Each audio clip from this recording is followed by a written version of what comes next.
Hello everyone, today we are going to start with our topic Tools of Financial Statement Analysis।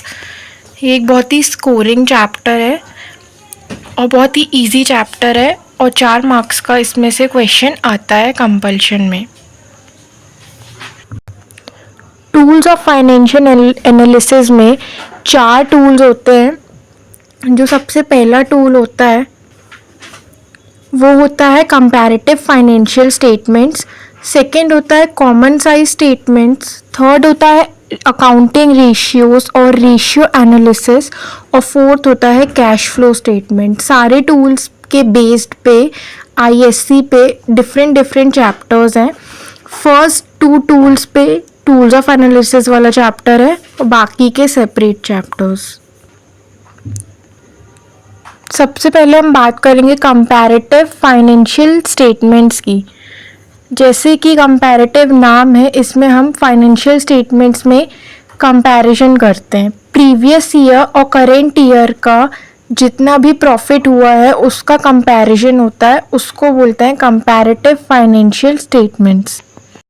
Comparative financial statements के 2 type होते हैं, comparative balance sheet और comparative statement of profit and loss या फिर comparative statement of income statement. तो first हम start करेंगे comparative balance sheet से। शीट का जो फॉर्मेट है वो ये है। इसमें आपको ये जो हेडिंग्स और सब हेडिंग्स है उसे याद करना पड़ता है। इक्विटी लायबिलिटी, जो पूरी बैलेंस शीट है वो डिवाइडेड है 2 पार्ट्स में। फर्स्ट होता है इक्विटी एंड लायबिलिटीज, सेकंड होता है असेट्स। इक्विटी एंड लायबिलिटीज के 4 सब हेडिंग्स होते हैं। फर्स्ट सब हेडिंग है shares holder fund. Share holder fund के अंदर जो सब हेडिंग्स है वो है शेयर कैपिटल और इसके अंदर जो आता है वो इक्विटी शेयर कैपिटल और प्रेफरेंस शेयर कैपिटल। ये है शेयर कैपिटल। अब शेयर होल्डर फंड्स के अंदर जो सेकेंड चीज़ आती है वो है रिजर्व एंड सरप्लस। अब आता है नॉन करेंट लायबिलिटीज़। इसके अंदर आता है long term borrowings, long term provision. फिर आता है करेंट लायबिलिटीज़, इसके अंदर आता है short term borrowings, trade payables, other current liabilities और शॉर्ट टर्म प्रोविजन। फिर असेट साइड आता है। असेट साइड में 2 टाइप के असेट होते हैं, current assets and non current assets. Current assets के अंदर आता है fixed assets, non current investment और long term loans and advances. Fixed asset के अंदर आता है टेंजिबल असेट्स और इनटेंजिबल असेट्स। करेंट असेट्स के अंदर आता है current investments, inventories, trade receivable, cash and cash equivalent, short term loans and advances और other current assets. Non current liabilities वो लायबिलिटीज़ होती हैं जो 12 मंथ्स में क्लियर नहीं कर पाते हैं और करेंट लायबिलिटीज़ वो लायबिलिटीज़ होती हैं जो 12 मंथ्स के विथ इन होती हैं। Same as it is assets में भी यही होता है। नॉन करेंट असेट्स जो होते हैं वो 12 मंथ्स से ज़्यादा के असेट्स होते हैं और जो करेंट असेट्स होते हैं वो 12 मंथ्स के अंदर के असेट्स होते हैं, मतलब जो कि 12 मंथ्स के अंदर ख़राब हो जाते हैं। अब आते हैं हम अपने सॉल्यूशन पे। तो फॉर्मेट बेसिकली यही होता है कंपैरेटिव बैलेंस शीट का। मेनली आपको क्वेश्चन में सब मिल जाता है। ये सब जो हेडिंग्स होती हैं ये क्वेश्चन में मेनली दी हुई होती है, बट समटाइम्स नहीं दी हुई होती है तो आपको फिर उसको एज इट इज़, मतलब सपोज जैसे इक्विटी शेयर कैपिटल दिया है तो आपको फिर उसको पूरा फॉर्मेट में लिखना पड़ेगा, उसके मार्क्स होते हैं। फिर उसके मार्क्स होते हैं उस हिसाब से। Now let's move forward. अब इसमें जो कंपैरेटिव बैलेंस शीट जो होती है उसमें 5 कॉलम्स होते हैं। फर्स्ट कॉलम होता है पर्टिकुलर्स का जिसमें हेडिंग्स और सब हेडिंग्स आती हैं। सेकंड कॉलम जो होता है वो होता है प्रीवियस ईयर का। थर्ड कॉलम जो होता है वो होता है करेंट ईयर का। फोर्थ कॉलम जो होता है वो होता है एब्सोल्यूट चेंज का और फिफ्थ कॉलम जो होता है वो होता है परसेंटेज चेंज का। अब यहाँ पे प्रीवियस ईयर को हमने ए अज्यूम किया है और करेंट ईयर को हमने बी अज्यूम किया है। ये ए और बी करेंट ईयर और प्रीवियस ईयर क्वेश्चन में गिवन होता है। हमें एब्सोल्यूट चेंज और परसेंटेज चेंज निकालना रहता है सोल्यूशन में। तो इसको कैसे निकालते हैं? एब्सोल्यूट चेंज को सी का नाम दिया है हमने, अज्यूम किया है हमने कि एब्सोल्यूट चेंज सी है।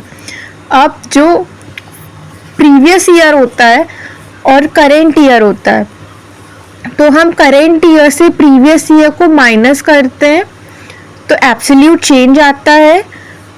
और समटाइम्स नेगेटिव वैल्यू भी आती है तो हम उसको ब्रैकेट में लिखते हैं। अगर पॉजिटिव आई है तो नॉर्मल एज इट इज़ लिखेंगे, और अगर नेगेटिव वैल्यू आती है करेंट ईयर को प्रीवियस ईयर से माइनस करने में तो उसको ब्रैकेट के अंदर लिखते हैं। अब हम निकालेंगे परसेंटेज चेंज। परसेंटेज चेंज को हमने डी अज्यूम किया है। इसको निकालने के लिए एब्सोल्यूट चेंज को डिवाइड करना पड़ता है प्रीवियस ईयर से। एब्सोल्यूट चेंज जो हमने सी निकाला है उसको हम डिवाइड करेंगे प्रीवियस ईयर से और इनटू करेंगे 100, तो वो परसेंटेज में आता है। और एक और इम्पॉर्टेंट बात, जो टोटल होता है उसमें जो परसेंटेज चेंज वाला कॉलम होता है उसमें हमेशा 100 ही आता है। स्टार्ट करते हैं हम अपने क्वेश्चन से, फर्स्ट क्वेश्चन से। इससे आपको कंपैरेटिव बैलेंस शीट और अच्छे से समझ में आएगी। तो जैसे कि मैंने आपको बताया था कि कभी कभी हमें हेडिंग नहीं दी रहती है तो आपको लिखनी पड़ती है। तो अगर आप इसको डायरेक्ट सॉल्व करेंगे तो आपके कुछ मार्क्स डिडक्ट हो सकते हैं, बट आप अगर इसको हेडिंग्स लिखेंगे तो आप श्योर शॉट आपको फुल मार्क्स मिलेंगे। तो जैसे ये वाला क्वेश्चन तो बहुत इजी है। Shareholder fund, non current liability, current assets. ये current liability, current assets, non current assets. अब इसमें जो लायबिलिटीज़ हैं वो इक्विटी एंड लायबिलिटीज़ के पार्ट में आती हैं और जो असेट्स है वो असेट्स के पार्ट में आता है। बहुत इजी है, इसमें कोई बहुत रॉकेट साइंस नहीं है। तो विदाउट वेस्टिंग एनी टाइम हम अपना सॉल्यूशन स्टार्ट करते हैं। शेयर होल्डर फंड्स, ये प्रीवियस ईयर है और ये करेंट ईयर है। आप लोग करेंट ईयर पहले भी लिख सकते हैं, प्रीवियस ईयर बाद में भी लिख सकते हैं। शेयर होल्डर फंड्स 7 लाख में से 5 लाख माइनस करेंगे तो आया 2 लाख। 2 लाख को डिवाइड करेंगे 5 लाख से और इंटू करेंगे 100 से तो आया 40। नॉन करेंट लायबिलिटीज़ 2 लाख को माइनस करेंगे 2 लाख से तो आएगा 0। 0 को डिवाइड करेंगे 2 लाख से और इंटू करेंगे 100 से तो आएगा 0। 3,50,000 माइनस 1,50,000 आएगा 2 लैक्स। 2 लैक्स को डिवाइड करेंगे 1,50,000 से और इंटू करेंगे 100 से तो आएगा 133.33। 8,50,000 12,50,000। 12,50,000 को माइनस करेंगे 8,50,000 से तो आएगा 4 लाख।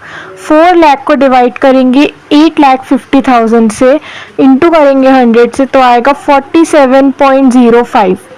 ये था हमारा इक्विटी एंड लायबिलिटी साइड। अब आते हैं हम अपने असेट साइड पे। असेट साइड में नॉन करेंट असेट्स 9 लाख को माइनस करेंगे 6 लाख से तो आएगा 3 लाख। 3 लाख को डिवाइड करेंगे 6 लाख से तो आएगा 0.5 और 0.5 को इंटू करेंगे 100 से तो आएगा 50। 3,50,000 को माइनस करेंगे 2,50,000 से तो आएगा 1 लाख। 1 लाख को डिवाइड करेंगे 2,50,000 से इंटू करेंगे 100 से तो आएगा 40। इसी तरह 8,50,000 12,50,000। 12,50,000 को माइनस करेंगे 8,50,000 से तो आएगा 4 लाख। 4 लाख को डिवाइड करेंगे 8,50,000 से इंटू करेंगे 100 से तो आएगा 47.05। अब एक चीज़ क्लास 11th में हमने पढ़ा था कि बैलेंस शीट का जो मेन ऑब्जेक्टिव रहता है वो होता है असेट साइड को इक्वलाइज करना लायबिलिटी साइड के। तो तो इसमें भी जो असेट साइड का टोटल है और लायबिलिटी साइड का टोटल है वो इक्वल है, क्योंकि ये एक बैलेंस शीट है। ठीक है, तो यहाँ पे भी 8,50,000 दिया है, यहाँ पे भी 8,50,000 दिया है। ठीक है, तो असेट इक्वल टू लायबिलिटी। अब आते हैं हम अपने नेक्स्ट क्वेश्चन पे। नेक्स्ट क्वेश्चन में एज इट इज़ फॉर्मेट में आपको सब दिया हुआ है, इसमें आपको कोई चेंजेस करने की ज़रूरत नहीं है पर्टिकुलर सेक्शन में। तो without wasting any time let's start the solution. Start करते हैं हम अपना सॉल्यूशन। 10 लाख को माइनस करेंगे 10 लाख में से तो आएगा 0। 0 को डिवाइड करेंगे 10 लाख से और इंटू करेंगे 100 से तो आएगा 0। 4 लाख को माइनस करेंगे 3 लाख से तो आएगा 1 लाख। 1 लाख को डिवाइड करेंगे 3 लाख से इंटू करेंगे 100 से तो आएगा 33.33। 5 लाख को माइनस करेंगे 5 लाख में से तो आएगा 0। 0 को डिवाइड करेंगे 5 लाख में से और इंटू करेंगे 100 में से तो आएगा 0। 2 लाख को माइनस करेंगे 1 लाख में से तो आएगा 1 लाख। 1 लाख को डिवाइड करेंगे 1 लाख में से तो आएगा 1। 1 को इंटू करेंगे 100 से तो आएगा 100। 1,75,000 को माइनस करेंगे 1,50,000 से तो आएगा 25,000। 25,000 को डिवाइड करेंगे 1,50,000 से इंटू करेंगे 100 से तो आएगा 16.66। अब 22,75,000 को माइनस करेंगे 20,50,000 से तो आएगा 2,25,000। 2,25,000 को डिवाइड करेंगे 20,50,000 से तो आएगा इंटू करेंगे तो आएगा 10.97 आएगा। अब ये था हमारा लायबिलिटी साइड का टोटल। अब आते हैं असेट साइड पे। असेट साइड पे 11 लाख को माइनस करेंगे 10 लाख से तो आएगा 1 लाख। 1 लाख को डिवाइड करेंगे 10 लाख से इंटू करेंगे 100 से तो आएगा 10। 5 लाख को माइनस करेंगे 4 लाख में से तो आएगा 1 लाख। 1 लाख को डिवाइड करेंगे 4 लाख से इंटू करेंगे 100 से तो आएगा 25। 3 लाख को माइनस करेंगे 2 लाख से तो आएगा 1 लाख। 1 लाख को डिवाइड करेंगे 2 लाख से इंटू करेंगे 100 से तो आएगा 50। 2,50,000 को माइनस करेंगे 2 लाख से आएगा 50,000। 50,000 को डिवाइड करेंगे 2 लाख से इंटू करेंगे 100 से तो आएगा 25। 1,25,000 में से माइनस करेंगे 2,50,000 को तो आएगा -1,25,000। ये नंबर छोटा है, ये नंबर बड़ा है। छोटे नंबर को बड़े नंबर से माइनस करेंगे तो आंसर आएगा माइनस में।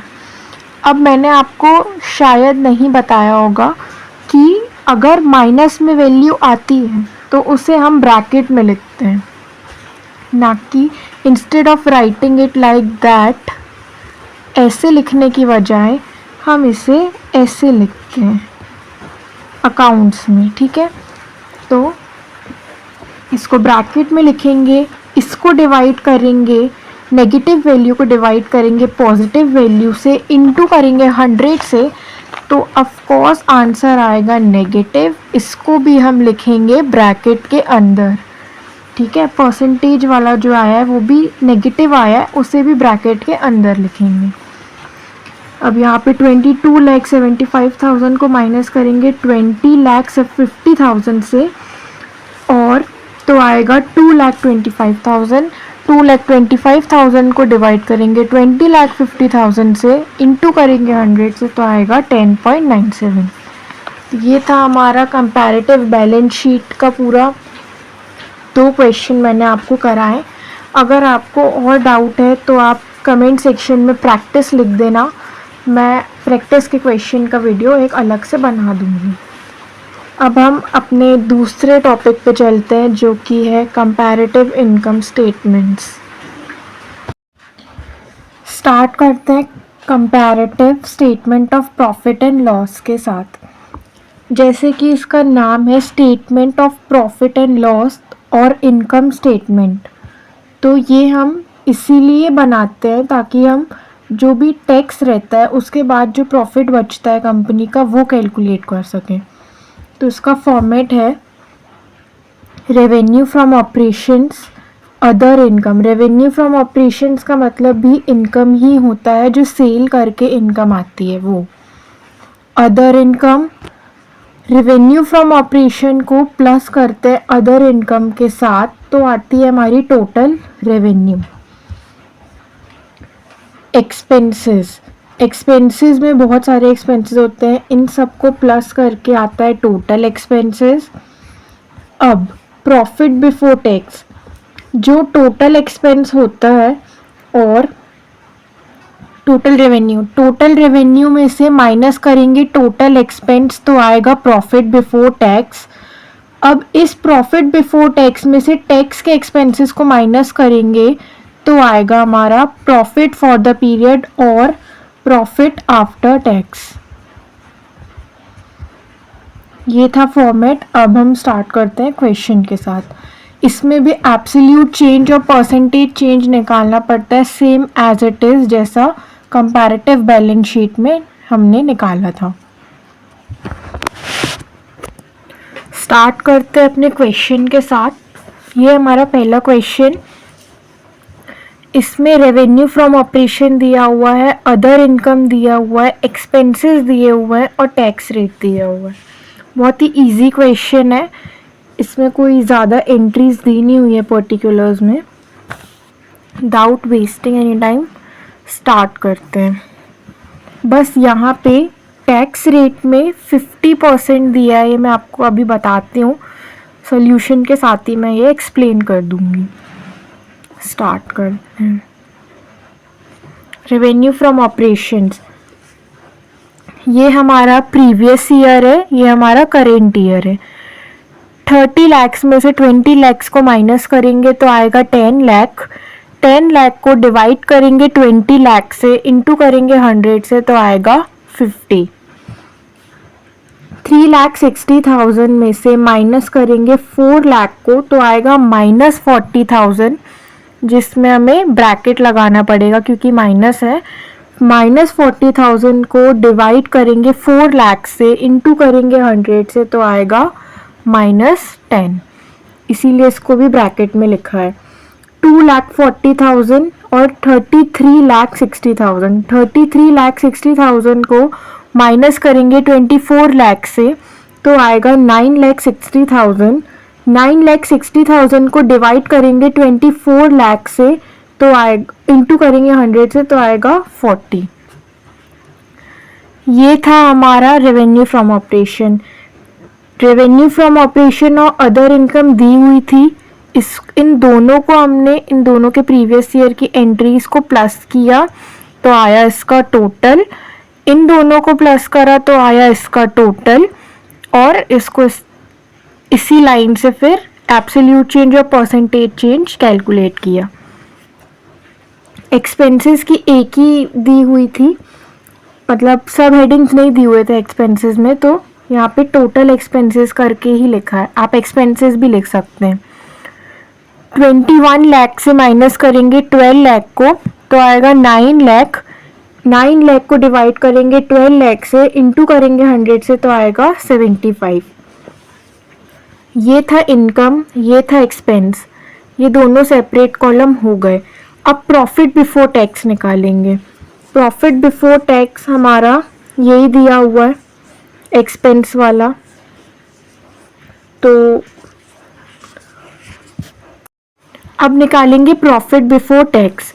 प्रॉफिट बिफोर टैक्स निकालने के लिए रेवेन्यू को, टोटल इनकम को माइनस करेंगे टोटल एक्सपेंस से।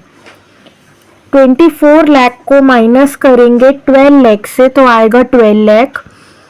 33,60,000 को माइनस करेंगे 21 लाख से तो आएगा 12,60,000।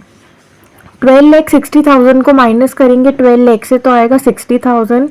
60,000 को डिवाइड करेंगे 12 लाख से, इंटू करेंगे 100 से तो आएगा 5। अब टैक्स रेट 50% दिया हुआ है, कोई वैल्यू नहीं दी हुई है, सिर्फ 50% दिया हुआ है।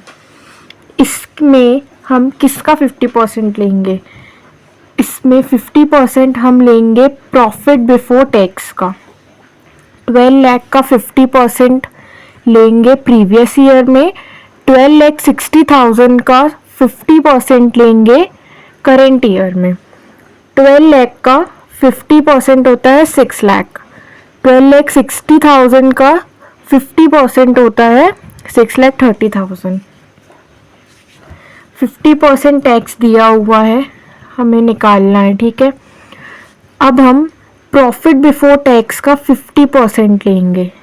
यहाँ जो 50% दिया हुआ है मतलब प्रॉफिट बिफोर टैक्स की 50% वैल्यू निकालनी है टैक्स की, है ना। 50% वैल्यू है टैक्स की, प्रॉफिट बिफोर टैक्स की, ठीक है। अब प्रॉफिट बिफोर टैक्स और टैक्स को, जो प्रॉफिट बिफोर टैक्स है उससे हम माइनस करेंगे टैक्स को। ये हमने निकाला, ठीक है। 12 लाख का 50% 6 लाख, 12,60,000 का 50% 6,30,000। इसका एब्सोल्यूट चेंज निकाला, इसका परसेंटेज चेंज निकाला, ठीक है। कैसे निकाला पता है आपको। अब प्रॉफिट फॉर द पीरियड या फिर प्रॉफिट आफ्टर टैक्स, 12 लाख में से माइनस करेंगे 6 लाख, 12,60,000 में से माइनस करेंगे 6,30,000, आया 6 लाख, 6,30,000। 6,30,000 में से माइनस करेंगे 6 लाख, आया 30,000। 30,000 को डिवाइड करेंगे 6 लाख से, इंटू करेंगे 100 से तो आया 5। आई होप आप लोगों को समझ में आया होगा। अगर नहीं आया समझ में तो वीडियो को रिवाइंड करके देख सकते हैं और मैं नेक्स्ट क्वेश्चन में और आपको क्लियर हो जाएगा बाकी। अब आते हैं अपने नेक्स्ट क्वेश्चन पे। नेक्स्ट क्वेश्चन पे आप देख सकते हैं कि सिर्फ अदर इनकम में आपको वैल्यूज़ दी हुई है और कहीं पे आपको वैल्यूज़ नहीं दी हुई है, हर जगह पे परसेंटेज दिया हुआ है। ये वाला क्वेश्चन थोड़ा ट्रिकी है, इसको सॉल्व करने के लिए थोड़ा सा पेशेंस और ट्रिक है इसकी एक। इसमें चीट कोड ये है कि जो ये लिखा हुआ है ब्रैकेट में, percentage of material cost, percentage of operating revenue, percentage of other income. Start करते हैं विदाउट वेस्टिंग एनी टाइम अपना क्वेश्चन। तो सबसे पहले हम जो ये परसेंटेजेस दिए हुए हैं इसको हम वैल्यूज़ में कन्वर्ट करते हैं। ये है करेंट ईयर, ये है previous year. Revenue from operations निकालने के लिए अदर इनकम का 200% हमें निकालना पड़ेगा, ठीक है। यहाँ पे दिया है परसेंटेज ऑफ अदर इनकम, यहाँ पे दिया है 200। तो स्टार्ट करते हैं। 4 लाख का 200%, सॉरी 4 लाख का 200% होता है 8 लाख। तो इसकी जो फर्स्ट वैल्यू है वो है 8 लाख। अब 3 लाख का 200%, 3 लाख का 200% होता है 6 लाख। इसकी सेकेंड वैल्यू जो है वो है 6 लाख। अब कॉस्ट ऑफ मटेरियल कंज्यूम्ड, इसका जो है ऑपरेटिंग रेवेन्यू का 70%, ऑपरेटिंग रेवेन्यू का 70%। ये वाली जो रेवेन्यू फ्रॉम ऑपरेशन आई थी वो थी 8 लाख। तो 8 लाख का 70%, 8 लाख का 70% होता है 5,60,000, 5,60,000। 6 लाख का 60%, 6 लाख का 60% होता है 3,60,000। अब अदर एक्सपेंसेस में परसेंटेज ऑफ मटेरियल कॉस्ट, 5,60,000 का 20% होता है 11,20,000। 3,60,000 का 10%, 3,60,000 का 10% होता है 36,000। टैक्स रेट का हम बाद में निकालेंगे, क्योंकि मैंने बताया था आपको पिछले क्वेश्चन में प्रॉफिट बिफोर टैक्स का जो रहता है उससे निकालते हैं हम टैक्स का रेट। ठीक है, आई होप आप लोगों को ये समझ में आ गया होगा। बहुत इजी था ये, बस थोड़ा पेशेंट लेवल की ज़रूरत थी। इसमें रेवेन्यू फ्रॉम ऑपरेशन में अदर इनकम से परसेंटेज लेके निकालना था। परसेंटेजेस यहाँ दिए हुए हैं अलग अलग, इसकी भी वैल्यू अलग अलग दी हुई है। ठीक है, जब आपका ऑपरेटिंग वाला निकल गया तो जब आपका ऑपरेटिंग वाला निकल गया तब आपको निकालना है कॉस्ट ऑफ मटेरियल कंज्यूम्ड। 70%, 60% दिया हुआ है। ठीक है, इसको आप निकालेंगे इससे 8 लाख से और 6 लाख से। अब ये निकाला आपने। अदर एक्सपेंसेस का निकालने के लिए 2010, अदर एक्सपेंसेस का आप निकालेंगे 5,60,000 से और 3,60,000 से। ठीक है, होप समझ में आ गया होगा। एक बार आप वीडियो रिवाइंड करके फिर देख लेना अगर कोई कंफ्यूजन हो तो। अब हम अपना ये सोल्यूशन स्टार्ट करते हैं। ऊपर मैंने सारी वैल्यूज़ निकाल दी है। ठीक है, ये है हमारा प्रीवियस ईयर और ये है हमारा करेंट ईयर। स्टार्ट करते हैं। 8 लाख को माइनस करेंगे 6 लाख से तो आएगा 2 लाख। 2 लाख को डिवाइड करेंगे 6 लाख से, इंटू करेंगे 100 से तो आएगा 33.33। अदर इनकम में 4 लाख माइनस 3 लाख आया 1 लाख। 1 लाख को डिवाइड करेंगे 3 लाख से, इंटू करेंगे 100 से आया 33.33। टोटल रेवेन्यू में इन दोनों को प्लस किया हमने, आया 9 लाख। 6 लाख को प्लस किया 3 लाख से आया 9 लाख। 8 लाख को प्लस किया 4 लाख से आया 12 लाख। 12 लाख को माइनस किया 9 लाख से आया 3 लाख। 3 लाख को डिवाइड किया 9 लाख से, इंटू किया 100 से आया 33.33%। अब आते हैं एक्सपेंसेस में। एक्सपेंसेस में कॉस्ट ऑफ मटेरियल कंज्यूम दिया हुआ है। 5,60,000 में से माइनस करेंगे 3,60,000 आएगा 2 लाख। 2 लाख को डिवाइड करेंगे 3,60,000 से, इंटू करेंगे 100 से आएगा 55.55। 1,12,000 को माइनस करेंगे 36,000 से आएगा 76,000। 76,000 को डिवाइड करेंगे 36,000 से, इंटू करेंगे 100 से आएगा 211.11। 6,72,000 को माइनस करेंगे हम 3,96,000 से तो आएगा 2,76,000। 2,76,000 को डिवाइड करेंगे 3,96,000 से, इंटू करेंगे 100 से आएगा 69.70। अब आप लोग को पता होगा ये वैल्यू कहाँ से आई।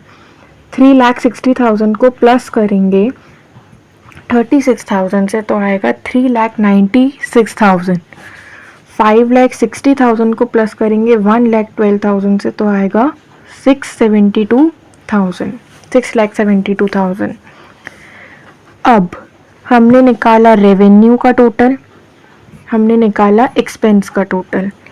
अब निकालेंगे profit before tax. Profit before tax निकालने के लिए टोटल रेवेन्यू को माइनस करेंगे टोटल एक्सपेंस से। इसमें 9 लाख को माइनस करेंगे 3,96,000 से। ठीक है, तो आया 5,04,000। इसमें 12 लाख को माइनस करेंगे 6,72,000 से तो आया 5,28,000। ये आपकी वैल्यूज़ आ गई दोनों प्रॉफिट बिफोर टैक्स की। अब 5,28,000 में से माइनस करेंगे 5,04,000 को, आया 24,000। 24,000 को डिवाइड करेंगे 5,04,000 से, इंटू करेंगे 100 से, तो आया 4 लाख, सॉरी माइनस करा, 24,000 को डिवाइड किया 5,04,000 से, 4.76। अब आती है टैक्स की बारी। 30% टैक्स है। मैंने आपको बताया था कि प्रॉफिट बिफोर टैक्स का जो 30% है वो निकालेंगे, तो 5,04,000 का 30% होता है 1,51,200, ठीक है। और 5,28,000 का 30% होता है 1,58,400, ठीक है। इसका हमने 30% निकाला दोनों का, प्रीवियस का और करेंट ईयर का। अब 5,28,000 को माइनस करेंगे 5,04,000 से, तो आया हमारा 24,000 और हमने इसका भी परसेंटेज चेंज निकाल लिया था। अब 1,58,400 को माइनस करेंगे 1,51,200 से, तो आया हमारा 7,200। 7,200 को डिवाइड किया 1,51,200 से, इंटू किया 100 से, तो आया 4.76, ठीक है। अब लास्ट जो है इसमें profit for the period. Profit for the period निकालने के लिए प्रॉफिट बिफोर टैक्स और टैक्स रेट को माइनस कर देंगे। 5 लाख इन दोनों को माइनस कर देंगे। 5,04,000 को माइनस करेंगे 1,51,200 से, आएगा 3,52,800। 5,28,000 को माइनस करेंगे 1,58,400 से, तो आएगा 3,69,600। अब 3,69,600 को माइनस करेंगे 3,52,800 से, तो आएगा 16,800। इसको 16,800 को डिवाइड करेंगे 3,52,800 से, इंटू करेंगे 100 से, आएगा 4.76। ये था हमारा पूरा कंपैरेटिव फाइनेंशियल स्टेटमेंट्स के बारे में। हमने बैलेंस शीट भी कर ली, हमने इनकम स्टेटमेंट्स भी कर लिया। अब आते हैं कॉमन साइज स्टेटमेंट्स पे। कॉमन साइज स्टेटमेंट्स होते हैं 2 टाइप्स के। फर्स्ट होता है common size balance sheet, second होता है common size statement of profit and loss, या फिर common size statement of income statement. अब आते हैं कॉमन साइज बैलेंस शीट के फॉर्मेट पे। कॉमन साइज बैलेंस शीट का फॉर्मेट सेम है जैसा कंपैरेटिव बैलेंस शीट का फॉर्मेट था। पर्टिकुलर्स की एंट्री पूरी सेम रहेंगी, बस जो चेंज होगा वो होगा जो हम कैलकुलेट करते हैं। इसमें कॉमन साइज स्टेटमेंट्स में हम एब्सोल्यूट चेंज कैलकुलेट नहीं करते हैं। यहाँ पे हमें प्रीवियस ईयर की वैल्यू दी होती है, करेंट ईयर की वैल्यू दी हुई होती है, और हम इसमें प्रीवियस ईयर और करेंट ईयर का परसेंटेज निकालते हैं। प्रीवियस ईयर और करेंट ईयर का परसेंटेज निकालते हैं। इसमें हम एब्सोल्यूट चेंज नहीं निकालते हैं। और जो लायबिलिटी साइड का टोटल होता है और असेट साइड का टोटल होता है, लायबिलिटी साइड का टोटल और असेट साइड का टोटल जो परसेंटेज चेंज होते हैं, यहाँ पे जो वैल्यूज़ आती है, इन सब को ऐड करके 100 आना चाहिए। नहीं तो अगर 100 नहीं आ रहा है तो आपका क्वेश्चन गलत है। अब आते हैं अपने क्वेश्चन पे। क्वेश्चन से आपको जो कॉमन साइज बैलेंस शीट का कॉन्सेप्ट है वो और ज़्यादा क्लियर होगा। तो ये हमारा क्वेश्चन, इसमें शेयर कैपिटल है, रिजर्व सरप्लस है, ट्रेड पेबल है, फिक्स टेंजिबल असेट्स है। तो इसको हम पहले फॉर्मेट के अकॉर्डिंग अरेंज करेंगे। शेयर कैपिटल जो है हमारा वो शेयर होल्डर फंड्स में आता है, और रिज़र्व सरप्लस भी शेयर होल्डर फंड्स में आता है। ट्रेड पेबल्स जो है वो हमारी करेंट लायबिलिटी है, और फिक्स्ड असेट्स जो है वो हमारे नॉन करेंट असेट्स हैं, और ये दोनों आते हैं शेयर होल्डर फंड्स में।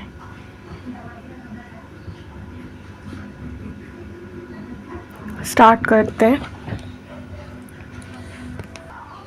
तो ये है हमारा सल्यूशन, इक्विटी एंड लायबिलिटीज़, उसके अंदर शेयर होल्डर फंड्स, उसके अंदर शेयर कैपिटल। अब ये है हमारा करेंट ईयर और ये है हमारा प्रीवियस ईयर, ठीक है। अब इसमें जो रहता है, इसमें कैसे निकालते हैं, 1,50,000 टोटल से निकालते हैं। तो हमें सबसे पहले reserve and surplus, current liability में ट्रेड पेबल्स ये लिखेंगे, ठीक है। इनका टोटल करेंगे, इन तीनों का टोटल करेंगे। 1,50,000, 30,000, 20,000 आया 2 लाख। अब 1,50,000 को डिवाइड करेंगे 2 लाख से, 1,50,000 को डिवाइड करेंगे 2 लाख से, इंटू करेंगे 100 से, आएगा 75, ठीक है। अब यहाँ पे भी हमने प्रीवियस ईयर वाले में भी हमने प्लस करके टोटल निकाला। अब 1,20,000 को डिवाइड करेंगे 1,90,000 से और इंटू करेंगे 100 से, तो आएगा 63.16। अब 30,000 को डिवाइड करेंगे 2 लाख से, इंटू करेंगे 100 से, आएगा 15। 30,000 को डिवाइड करेंगे 1,90,000 से, इंटू करेंगे 100 से, आएगा 15.79। अब 20,000 को डिवाइड करेंगे 2 लाख से, इंटू करेंगे 100 से, आएगा 10। 40,000 को डिवाइड करेंगे 1,90,000 से, इंटू करेंगे 100 से, आएगा 21.05। अब ये हमने निकाल लिए अपने परसेंटेजेस। अब जो ये टोटल वाला कॉलम रहता है, मैंने आपको बताया था फॉर्मेट में कि जब हम इसको प्लस करेंगे और इसको भी प्लस करेंगे तो टोटल आना चाहिए हमारा 100। तो देख लेते हैं मैंने प्लस करके, 75 प्लस 15 प्लस 10 प्लस आ गया हमारा 100।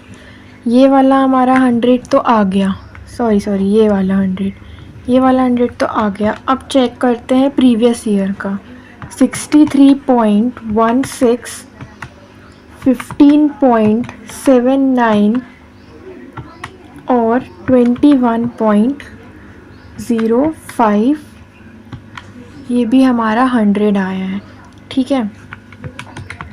तो इसको ऐसे करते हैं। अब कभी कभी यहाँ पे 100 नहीं आता है, तो हमें क्या करना पड़ता है कि जैसे कि यहाँ पे 63.17 है तो 100 नहीं आएगा, तो इस 100 को लाने के लिए हमें यहाँ पे 63.16 करना पड़ता है कभी कभी। ये मेथड ही है, कुछ भी करके ये टोटल जो है हमें 100 लाना रहता है यहाँ, ठीक है। अब आते हैं नेक्स्ट, आगे बढ़ते हैं। असेट साइड में नॉन करेंट असेट्स के अंदर फिक्स्ड असेट्स आया, फिक्स्ड असेट्स के अंदर आया टेंजिबल असेट्स, ठीक है। इसमें यहाँ पे एक ही वैल्यू है, ठीक है। आप अगर टोटल भी इसका 2 लाख आएगा, 2 लाख को डिवाइड करोगे 2 लाख से तो आया 1 को इंटू करोगे 100 से, आया 100। इसमें भी 1,90,000 को डिवाइड करोगे 1,90,000 से, आया 1 को इंटू करोगे 100 से, आया 100। बहुत ही सिंपल था ये, 1-2 क्वेश्चन करेंगे आप तो आपको प्रैक्टिस हो जाएगी। अब आते हैं अपने नेक्स्ट क्वेश्चन पे। ये है हमारा नेक्स्ट क्वेश्चन थोड़ा सा बड़ा है क्योंकि इसमें सारी एंट्रीज दी हुई हैं, मतलब इक्विटी लायबिलिटी में share holder fund, non current assets, current liability, non current liability और असेट साइड में non current assets, current assets, मतलब ऑलमोस्ट पूरी ही एंट्रीज दी है, थोड़ा सा लेंदी होगा, ईजी है वैसे ही करना है। तो सबसे पहले इसमें एक चीज़ दी थी क्वेश्चन में, तो सोल्यूशन है, ये टोटल दिया हुआ था इसमें, तो हमें करने की कोई नीड नहीं है, एज इट इज़ दिया हुआ है इसमें। अब जैसे ये बैलेंस शीट है तो मैंने बताया था कि लायबिलिटी साइड का टोटल और असेट साइड का जो टोटल होता है वो सेम होता है, तो इसमें सेम दिया हुआ है दोनों का टोटल। ठीक है, स्टार्ट करते हैं। 1,20,000 को डिवाइड करेंगे 4 लाख से, इंटू करेंगे 100 से, तो आएगा 30। ठीक है, इसमें भी 1,20,000 को डिवाइड करेंगे 5 लाख से, इंटू करेंगे 100 से, आएगा 24। 1,36,000 को डिवाइड करेंगे हम 4 लाख से, इंटू करेंगे 100 से, आएगा 34।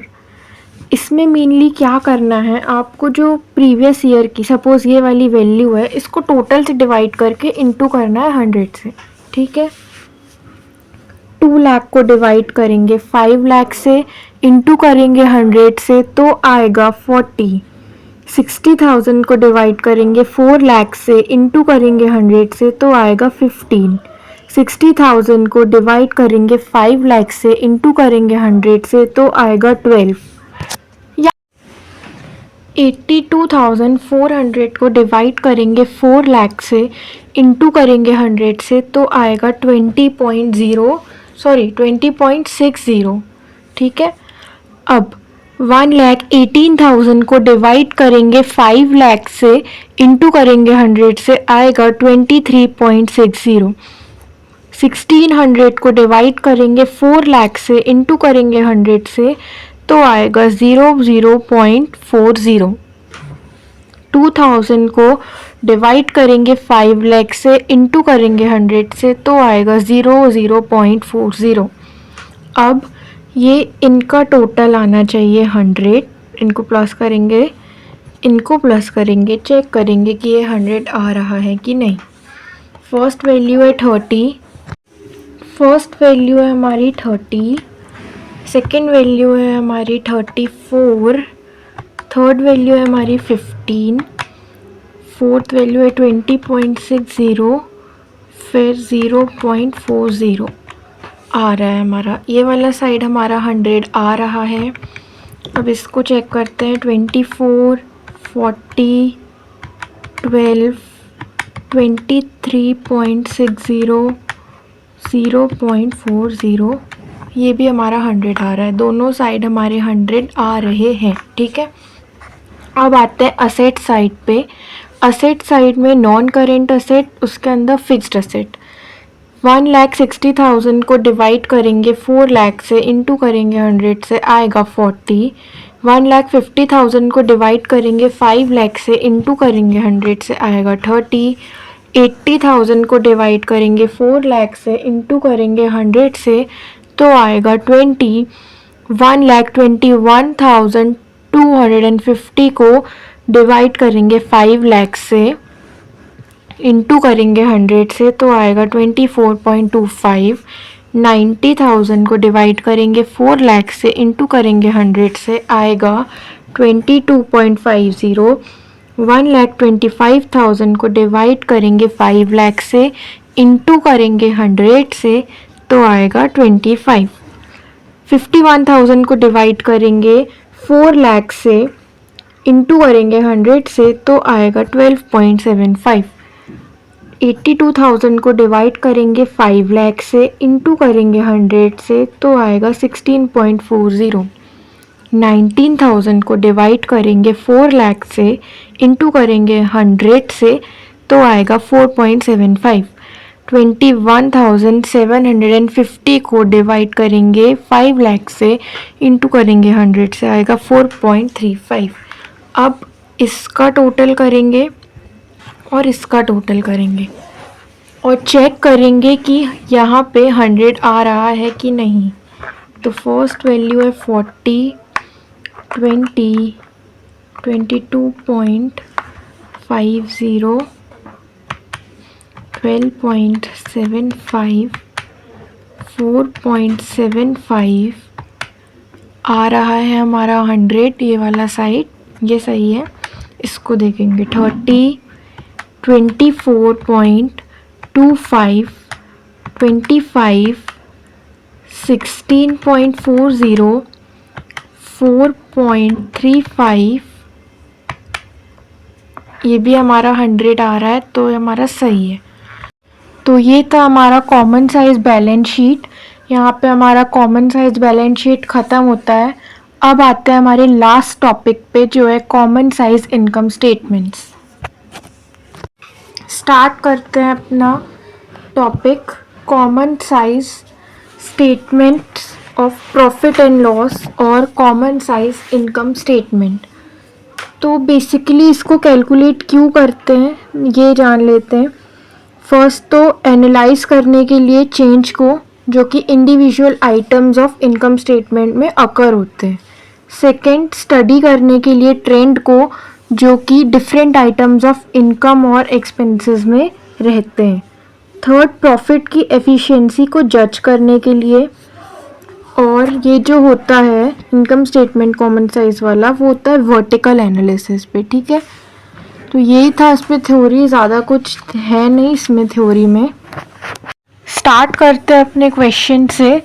जो फॉर्मेट है वो बिल्कुल सेम है कंपैरेटिव बैलेंस शीट्स की तरह।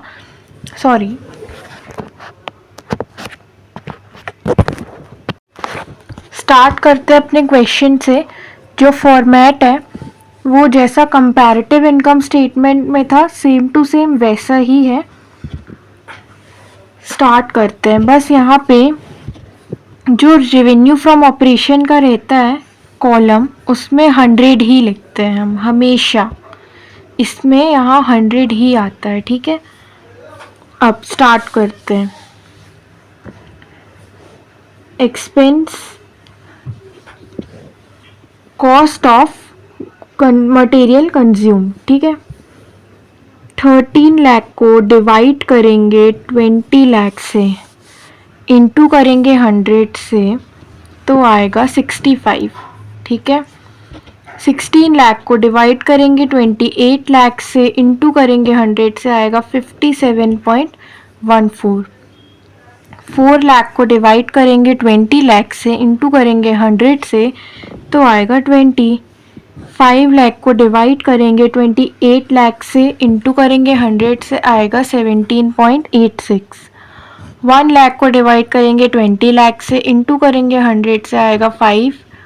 2 लाख को डिवाइड करेंगे 28 लाख से, इंटू करेंगे 100 से, आएगा 7.14। 18 लाख को डिवाइड करेंगे 20 लाख से, इंटू करेंगे 100 से, आएगा 90। 23 लाख को डिवाइड करेंगे 28 लाख से, इंटू करेंगे 100 से, आएगा 82.14। 2 लाख को डिवाइड करेंगे 20 लाख से, इंटू करेंगे 100 से, आएगा 10।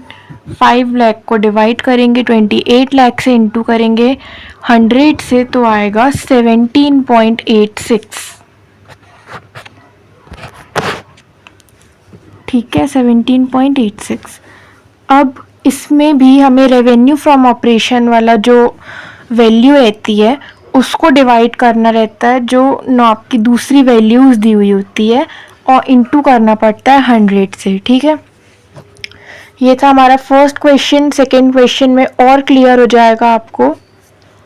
चलते हैं हमारे सेकंड क्वेश्चन पे। ये है हमारा सेकंड क्वेश्चन। इसमें रेवेन्यू फ्रॉम ऑपरेशंस दिया है 4 लाख और 6 लाख, ठीक है। मैंने बताया था यहाँ पे 100 लिखते हैं, क्योंकि अगर आप 4 लाख को 4 लाख से डिवाइड करेंगे और इंटू करेंगे 100 से, तो आएगा 100, ठीक है। अब स्टार्ट करते हैं। 2 लाख को डिवाइड करेंगे 4 लाख से, इंटू करेंगे 100 से, तो आएगा 50। 3,60,000 को डिवाइड करेंगे 6 लाख से, इंटू करेंगे 100 से, तो आएगा 60। 8,000 को डिवाइड करेंगे 4 लाख से, इंटू करेंगे 100 से, आएगा 2। 10,000 को डिवाइड करेंगे 6 लाख से, इंटू करेंगे 100 से, आएगा 1.67। अब इसका टोटल जो है इनको प्लस करेंगे टोटल निकालने के लिए 2,08,000। इसको डिवाइड करेंगे 4 लाख से, इंटू करेंगे 100 से, आएगा 52। 3,70,000 को डिवाइड करेंगे 6 लाख से, इंटू करेंगे 100 से, आएगा 61.67। अब नेट प्रॉफिट निकालेंगे। नेट प्रॉफिट निकालने के लिए इनकम को माइनस करेंगे एक्सपेंस से, मतलब 4 लाख को माइनस करेंगे 2,08,000 से, तो आया 192,000। और 6 लाख को माइनस करेंगे 3,70,000 से, आया 2,30,000। ठीक है। अब यहाँ पे हम लोगों को टैक्स दिया हुआ है, टैक्स की वैल्यू दी हुई है 76,892,000, ये वैल्यू दी हुई है। ठीक है। तो अब इसमें से माइनस करेंगे हम 1,92,000 में से माइनस करेंगे 76,800, आया 1,15,200। इसमें से 2,30,000 में से माइनस करेंगे 92,000, आया 1,38,000। अब होप आप लोगों को समझ में आया होगा। ये रेवेन्यू फ्रॉम ऑपरेशंस है, ये एक्सपेंसेस है। एक्सपेंसेस को टोटल किया ऐड। ठीक है। नेट प्रॉफिट निकालने के लिए रेवेन्यू फ्रॉम ऑपरेशंस को माइनस किया एक्सपेंसेस को, और इसमें से माइनस किया हमने टैक्स को, तो आया हमारा नेट प्रॉफिट आफ्टर टैक्स। ये आपको पता है कैसे निकालना है। ठीक है। फिर भी मैं बता देती हूँ आप लोग को। ठीक है। 1,92,000 को डिवाइड करेंगे 4 लाख से, इंटू करेंगे 100 से, तो आएगा 48। 2,30,000 को डिवाइड करेंगे 6 लाख से, इंटू करेंगे 100 से, आएगा 38.33। 76,800 को डिवाइड करेंगे 4 लाख से, इंटू करेंगे 100 से, आएगा 19.2। 92,000 को डिवाइड करेंगे 6 लाख से, इंटू करेंगे 100 से, आएगा 15.33। इसी तरह 1,15,200 को डिवाइड करेंगे 4 लाख से, इंटू करेंगे 100 से, आएगा 28.8। और लास्ट 1,38,000 को डिवाइड करेंगे 6 लाख से, इंटू करेंगे 100 से, आएगा 23। तो ये था हमारा common size statement of profit and loss. Hopefully आपको समझ में आ गया होगा। अगर आपको समझ में नहीं आया है तो आप कमेंट सेक्शन में प्रैक्टिस लिख देना, मैं और वीडियोस इसके बना दूंगी। क्वेश्चन के प्रैक्टिस वीडियो मैं और बना दूंगी।